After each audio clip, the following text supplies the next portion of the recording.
بس یہ ہے وہ ذوالقرنین جس کو اتنی عظمت حاصل ہے تاریخ میں کہ دنیا کے مورخین نے کبھی کسی بادشاہ کو، خواہ وہ مشرق کا ہو یا مغرب کا ہو، ایسا خراج تحسین پیش نہیں کیا جتنا خورس کو کیا گیا ہے۔ کوئی بادشاہ بھی ان کی پکڑ سے اور منفی تنقید سے نہیں بچ سکا، مگر خورس کے متعلق یہ اپنے قلم اٹھا لیتے ہیں تنقید میں آ کے،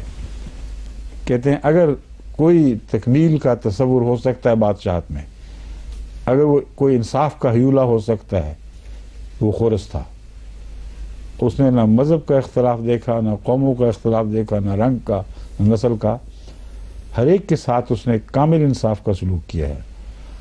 اور بہت بڑا محسن تھا انسانیت کا۔ وہ خورس ہے جس کا ذکر ذوالقرنین کے طور پر یہاں ایک حقیقی بادشاہ کے طور پر ملتا ہے۔ اس پہلو سے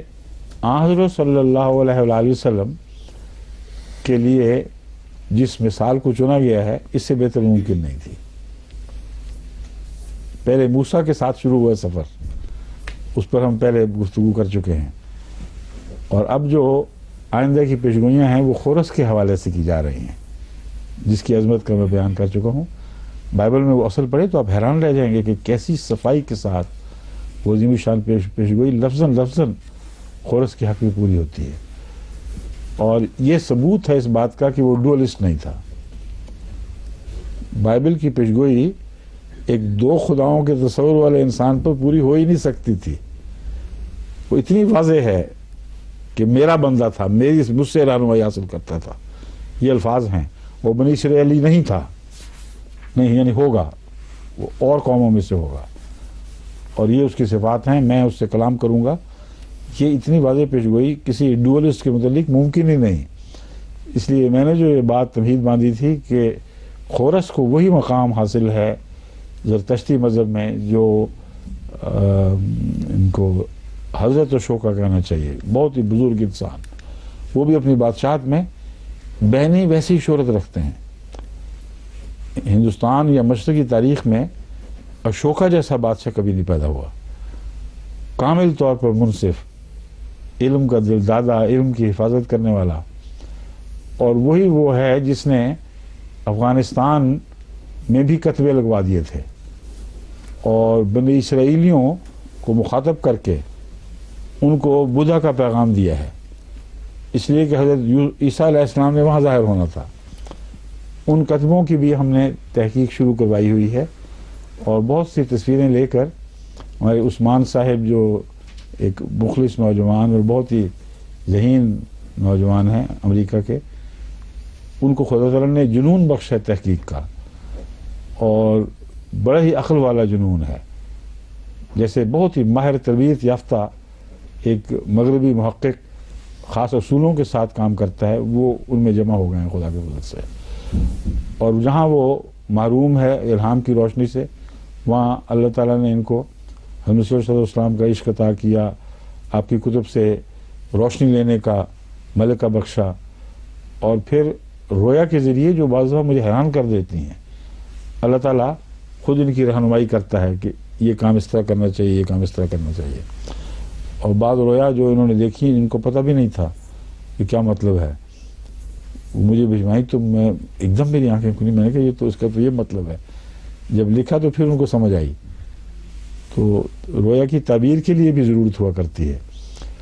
بہرحال ان کے سپرد میں نے یہ کام کیا ہے، اور جو آخری اطلاع انہوں نے بھیجی ہے وہ یہ ہے کہ ان تمام کتبوں کی، اب یہ جو افغانستان میں لڑائی ہو رہی ہے، اس سے پہلے جو آخری ہوئی ہے طالبان کے غلبے کی، اس سے پہلے وہ وہاں سے ہوا ہے، اور ان کی والدہ بڑی فکر مند تھیں کہ یہ تو بہت ہی خطرناک حالات ہیں، مگر اللہ تعالیٰ نے ان کو ایک ایسا ذریعہ عطا کر دیا، اتفاقاً ہی ملاقات کروا دی، جس کے تعلقات دو طرفہ تھے، طالبان سے بھی تھے اور اس وقت کی افغانی حکومت سے بھی تھے، اور جو کھلے بندوں وہاں پھرتے تھے، وہاں بھی ہوا ہے، وہاں بھی ہوا ہے، کبھی ان کو نہیں پکڑا گیا۔ وہ اپنے ساتھ لے کے گئے، انہوں نے کہا سوال ہی پیدا نہیں ہوتا، تم میرے مہمان ہو تو ان کے مہمان ہو، اور کوئی بھی تم سے کسی قسم کی پرسش نہیں کی جائے گی کہ تم نماز کہاں پڑھتے ہو، یہ کیا یہی کیا مذہب ہے تمہارا، کیا عقیدہ ہے. کیونکہ یہی فکر تھی زیادہ کہ طالبان میں جانا ہو جو نہایت متشدد میڈیولسٹ ہیں. ان کو پتہ لگا کہ ایک احمدی نوجوان آیا ہوئے امریکہ سے، تو انہوں نے وہیں اس کو ڈھیر کر دینا تھا. مگر اللہ تعالیٰ نے حفاظت فرمائی. بڑے خطرناک علاقوں میں جا کر مقامی لوگوں سے تحقیق کی، وہاں اصل کتبوں کی جو بھی مہیا تھے اس وقت تک ان کی تصویریں کھینچیں، اور کم سے کم پتہ کر لیا ہے کہ آئندہ تحقیق کن راہوں پر چلے گی. تو حضرت ذوالقرنین کے ذکر میں اتفاقاً یہ ذکر بھی آ گیا کہ اللہ تعالیٰ نے رسول اللہ صلی اللہ علیہ وسلم اور حضرت مسیح علیہ السلام کو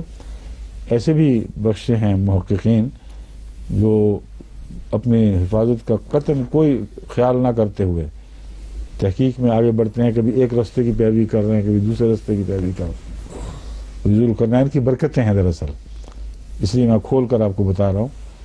کہ رسول اللہ صلی اللہ علیہ وسلم جو ذوالقرنین کی حیثیت ہے، انہی کی اسی برکت سے حضرت مسیح موعود علیہ السلام کو ذوالقرنین سے ملتے جلتے حالات عطا کیے گئے اور پیشگوئی میں موجود ہیں. اور اسی برکت سے آگے پھر احمدیوں کو چھوٹے چھوٹے نمونے ذوالقرنین کے عطا کیے گئے ہیں. یعنی وہ ہر ذوالقرنین تو نہیں، مگر اس کی ایک شاخ بن جاتا ہے. ایک ادھر بھاگ رہا ہے، ایک ادھر بھاگ رہا ہے، اور ہر جگہ تحقیق اکٹھی کر کے پھر وہ اللہ تعالیٰ کے فضل کے ساتھ اسلام کی تائید میں وہ اسے نمایاں کام لیا جائے گا.